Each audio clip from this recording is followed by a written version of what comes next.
नमस्कार साथीहरू, यस YouTube channel Sh.Tech नेपालमा यहाँहरूलाई हार्दिक स्वागत छ।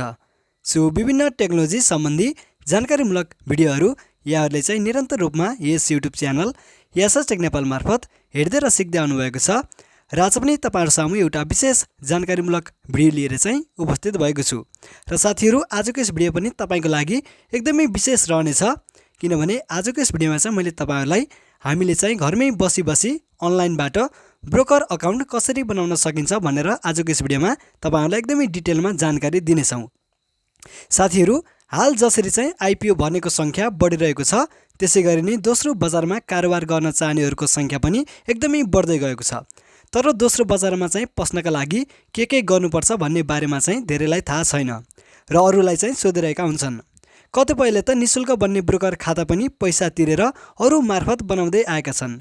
यही विषयलाई चाहिँ मध्यनजर गर्दै हामी यहाँ चाहिँ आज ब्रोकर खाता चाहिँ तपाईले कसरी खोल्ने भनेर सुरुदेखि अन्त्यसम्मको सबै कुराहरू चाहिँ भन्दै छौं।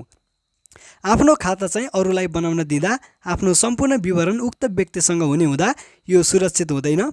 त्यसैले चाहिँ आज हामीले घरमै बसी ब्रोकर खाता चाहिँ सजिलैसँग खोल्ने तरिकाहरू चाहिँ तपाईहरुलाई सिकाउँदै छौं। त्यसैले साथीहरू, आजको यस भिडियो चाहिँ एकदमै महत्त्वपूर्ण रहेको छ र तपाईलाई पनि घरमै बसी अनलाइनबाट ब्रोकर अकाउन्ट कसरी बनाउने भन्ने जानकारी लिनु छ भने चाहिँ यस भिडियोलाई अन्तिमसम्म हेर्नु होला। र साथीहरू, यस्तै खालका जानकारीमूलक भिडियोहरू निरन्तर रूपमा नछुटाइकन हेर्नको लागि हाम्रो यस युट्युब च्यानल Sh.Tech नेपाललाई सब्स्क्राइब गर्न भने नबिर्सनु होला र साथै छेउमै रहेको बेल आइकनलाई पनि प्रेस गर्नु होला, जसले गर्दा हामीले अपलोड गर्ने नयाँ भिडियो चाहिँ तपाईबाट मिस हुने छैनन्। र साथीहरू, भिडियोलाई लाइक गर्नुभएको छैन भने भिडियोलाई लाइक पनि अवश्य गर्नु होला। र अब पनि हामी ढिला गर्दैनौं, आफ्नो भिडियोको विषयवस्तुतर्फ नै लाग्छौं।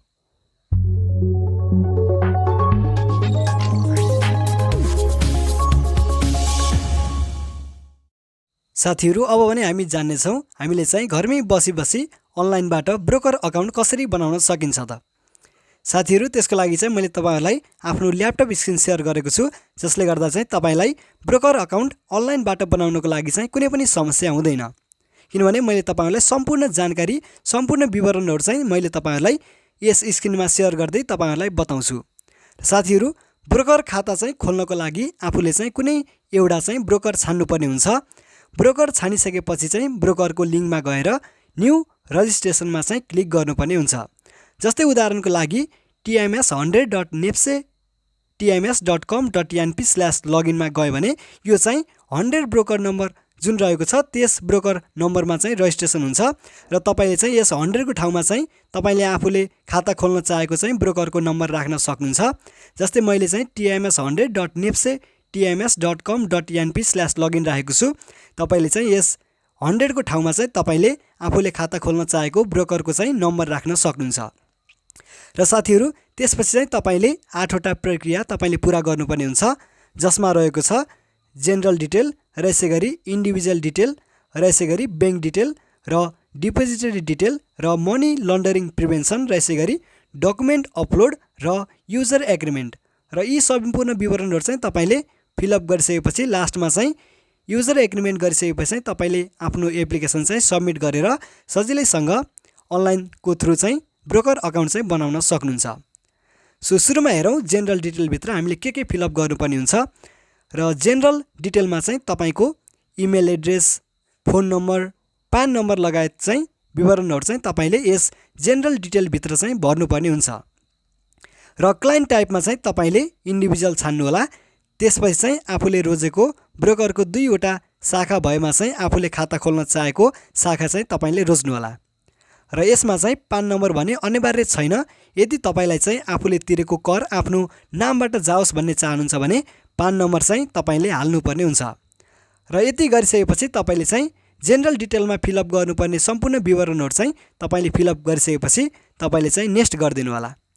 र अर्कोमा रहेको छ इन्डिभिजुअल डिटेल। र साथीहरू, इन्डिभिजुअल डिटेलमा चाहिँ तपाईले आफ्नो व्यक्तिगत विवरण चाहिँ भर्नुपर्ने हुन्छ। यहाँ चाहिँ धेरैले गल्ती गरेको पाइन्छ। यसमा चाहिँ जन्म मिति र नागरिकता जारी मिति भर्दा चाहिँ धेरैले गल्ती गरेको देखिन्छ। त्यसकारण चाहिँ यो भर्दा तपाईले चाहिँ एकदमै धेरै ध्यान दिएर चाहिँ भर्नु होला। यसमा चाहिँ रातोमा चिन्ह भएको ठाउँमा चाहिँ विवरण अनिवार्य रूपमा चाहिँ तपाईले भर्नुपर्ने हुन्छ भने अन्य ठाउँ चाहिँ खाली छोड्दा पनि हुन्छ।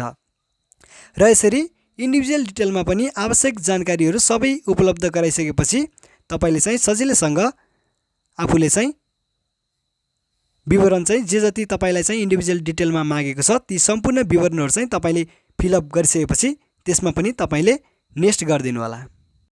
र यसैगरी अर्को रहेको छ इन्डिभिजुअल डिटेल पछाडि बैंक डिटेल र यसमा चाहिँ तपाईले आफ्नो बैंकको खाता नम्बर र बैंकको चाहिँ ठेगाना भर्नुपर्ने हुन्छ। धेरै जनाको चाहिँ बचत खाता हुने हुँदा चाहिँ एकाउन्ट टाइपमा सेभिङ छान्नु होला।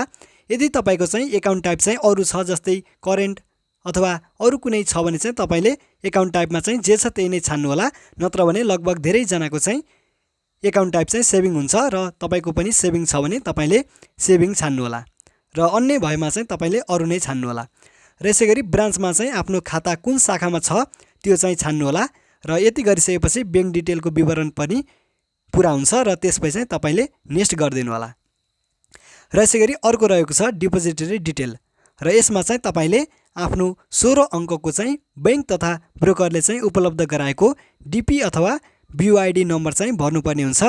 बीयूआईडी नम्बर भनेको चाहिँ तपाईको 16 अङ्कको डिम्याट नम्बर हो र त्यसपछि चाहिँ तपाईले यो डिम्याट नम्बर तपाईले चाहिँ उपलब्ध गराइसकेपछि यो जुन डिपोजिटरी डिटेलमा रहेको छ यसमा चाहिँ तपाईले आफ्नो बीयूआईडी नम्बर अथवा डिम्याट नम्बर चाहिँ जुन कि 16 अङ्कको हुन्छ त्यो चाहिँ फिलअप गरिसकेपछि तपाईले यसमा पनि नेक्स्टमा क्लिक गर्नु होला। र अर्को रहेको छ मनी लन्डरिङ प्रिभेन्सन र यसमा चाहिँ सम्पत्ति शुद्धिकरण अथवा भनौं सम्पत्ति शुद्धिकरणको लागि चाहिँ तपाई कुनै ठूलो नेता वा उच्च पदस्थ अधिकारी हो या होइन भनेर चाहिँ तपाईले छान्नुपर्ने हुन्छ। यदि तपाई चाहिँ कुनै बेला जघन्य अपराधमा दोषी ठहरिएको हो या होइन जस्ता विवरण चाहिँ तपाईले यहाँ चाहिँ भर्नुपर्ने हुन्छ र सम्पूर्ण विवरण चाहिँ भरिसकेपछि तपाईले यसमा पनि नेक्स्टमा क्लिक गर्नु होला। र यसैगरी अर्को रहेको छ डकुमेन्ट अपलोड र यसमा चाहिँ तपाईले आफ्नो नागरिकताको प्रतिलिपि, फोटो, नागरिकता समातेको चाहिँ सेल्फी र विद्यार्थी अथवा कर्मचारी भए चाहिँ आफ्नो कार्ड र पान कार्ड चाहिँ अपलोड गर्नु होला। र यसरी डकुमेन्ट अपलोड गरिसकेपछि यसमा पनि तपाईले नेक्स्टमा क्लिक गर्नु होला। र यसैगरी अर्को रहेको छ युजर एग्रिमेन्ट र युजर एग्रिमेन्टमा चाहिँ तपाईले त्यहाँ भएको चाहिँ शर्त र नियमहरू चाहिँ पढेर आफू मन्जुर भएको चाहिँ जनाउन सबमिट एप्लिकेसनमा चाहिँ क्लिक गर्नुपर्ने हुन्छ र यति गरिसकेपछि चाहिँ तपाईको खाता खोल्ने प्रक्रिया चाहिँ पुरा हुन्छ। र यदि तपाईले चाहिँ सबमिट एप्लिकेसन गर्न मिलेन भने तपाईले चाहिँ हालेको विवरण गलत भएको हुन सक्छ। कुन ठाउँमा चाहिँ विवरण गलत छ भनी चाहिँ जान्न तपाईले चाहिँ माथि हेर्नु होला जसमा चाहिँ माथि रातो भएको ठाउँमा चाहिँ रहेको विवरण चाहिँ गलत भएको हुन सक्छ। त्यसकारण चाहिँ रातो बटनमा चाहिँ क्लिक गरी विवरण सच्याउनु होला र नेक्स्ट गर्दै आफ्नो फारम चाहिँ भर्नु होला। र यति भइसकेपछि चाहिँ तपाईले उपलब्ध गराएको चाहिँ सम्पूर्ण विवरणहरू चाहिँ इमेलमा नोट्सले चाहिँ एउटा इमेल पठाउँछ। इमेल आउन चाहिँ कहिलेकाहीँ समय दिन पनि सक्छ। इमेल आएपछि चाहिँ आफूले खाता खोलेको ब्रोकरको लिङ्कमा गएर आफ्नो मेलमा आएको विवरण चाहिँ तपाईले राखेर लगइन गरी दोस्रो बजारमा चाहिँ कारोबार गर्न सक्नुहुन्छ। हप्ताभन्दा बढी सम्म चाहिँ यदि तपाईलाई मेल आएन भने चाहिँ तपाईले ब्रोकरलाई चाहिँ सम्पर्क गरेर यसको बारेमा चाहिँ जानकारी प्राप्त गर्न सक्नुहुन्छ र सजिलैसँग यसरी घरमै बसी अनलाइनबाट तपाईले सजिलैसँग कुनै पनि झन्झट बिना ब्रोकर अकाउन्ट चाहिँ सजिलैसँग बनाउन सक्नुहुन्छ। तपाईलाई कुन ब्रोकर अकाउन्ट चाहिँ बनाउनु छ त्यसको नम्बरको वेबसाइटमा गएर तपाईले त्यसको थ्रु चाहिँ सजिलैसँग घरमै बसी अनलाइनबाट चाहिँ ब्रोकर अकाउन्ट बनाउन सक्नुहुन्छ। साथीहरु यही नै थियो आजको यस भिडियोमा। आजको यस भिडियोमा चाहिँ मैले तपाईहरुलाई हामीले चाहिँ घरमै बसी अनलाइनबाट ब्रोकर अकाउन्ट कसरी बनाउन सकिन्छ भन्ने विषयमा रहेर एकदमै डिटेलमा जानकारी दिएको छु। तपाईलाई यस भिडियो कस्तो लाग्यो जेको त्यही कमेन्ट गर्नु होला र यस्तै खालका जानकारीमूलक भिडियोहरू निरन्तर रूपमा नछुटाइकन हेर्नको लागि हाम्रो यस युट्युब च्यानल श.Tech नेपाललाई सब्स्क्राइब गर्न भने नबिर्सनु होला र साथै छेउमै रहेको बेल आइकनलाई पनि प्रेस गर्नु होला जसले गर्दा हामीले अपलोड गर्ने नयाँ जानकारीमूलक भिडियो चाहिँ तपाईबाट छुट्ने छैनन्। र साथीहरु अहिलेसम्म भिडियोलाई लाइक गर्नुभएको छैन भने भिडियोलाई लाइक पनि अवश्य गर्नु होला र धेरैभन्दा धेरै साथीभाइ माझ चाहिँ यस भिडियोलाई शेयर गर्नु होला जसले गर्दा यस बारेमा धेरैभन्दा धेरै साथीभाइले चाहिँ जानकारी प्राप्त गर्नुहुनेछ। र साथीहरु भिडियो अन्तिमसम्म हेर्दिनु भएकोमा तपाईलाई धेरै धेरै धन्यवाद। तपाई कुन ठाउँदेखि चाहिँ हाम्रो भिडियो हेर्दै हुनुहुन्छ कृपया ठाउँ पनि उल्लेख गर्नु होला जसले गर्दा कुन ठाउँदेखि चाहिँ हाम्रो भिडियो हेरिदो रहेछ भन्ने जानकारी चाहिँ हामीलाई प्राप्त हुन्छ।